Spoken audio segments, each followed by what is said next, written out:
So, be gentle. Yeah, I'm glad you're here because you actually look older than me. I'm usually the old guy.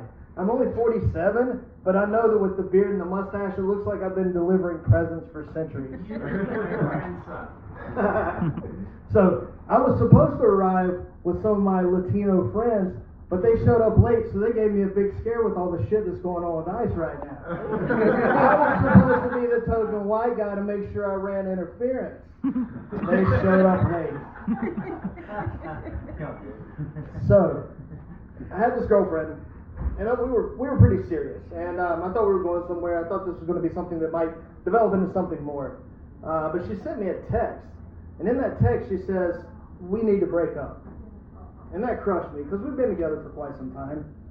But then she sent another text a few minutes later that said, "Sorry, that wasn't for you." Another ex-girlfriend that I had, she seemed to be like a nice girl. She said, "I can count all the men I've ever slept with on one hand." I thought it was awesome that I had a girlfriend that hadn't been gone through by everybody in the neighborhood. So we were planning a party. She was checking out all the invitations and whatnot, and she was over there. I was like, "Babe, what you doing?" She's like, "Well, I'm counting invitations. 56, 57, 58, 59, and that crushed me.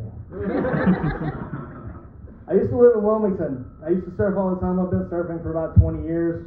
Love surfing is probably my most favorite thing to do. But my girlfriend at the time, she's a little mouthy, a little stubborn. She wasn't going to listen to anything I was telling her on how to teach her how to ride a surfboard.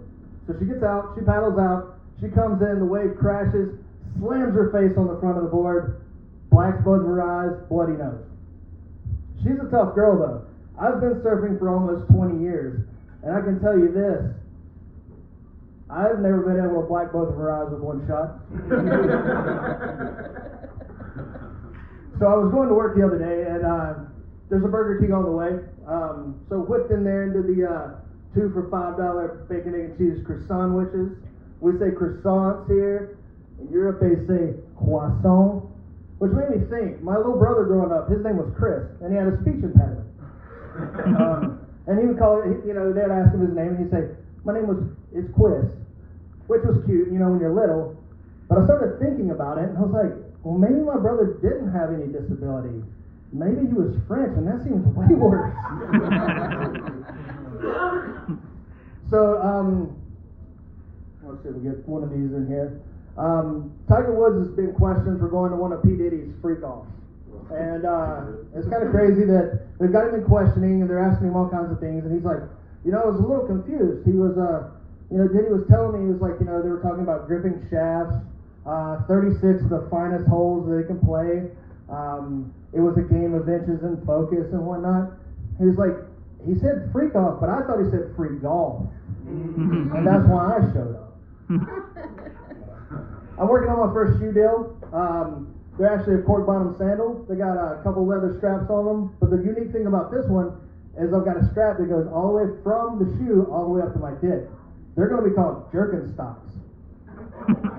But we've got new products coming out to go along with them, because some guys wear socks with their sandals, so we have little socks to go on your dick. We're going to call those jerkin socks. And we're going to have rubber-lined ones in case you decide to go running in your jerkin stocks. That way you don't make a mess everywhere. And I think that's all I've got. Shannon Griffin, thanks guys.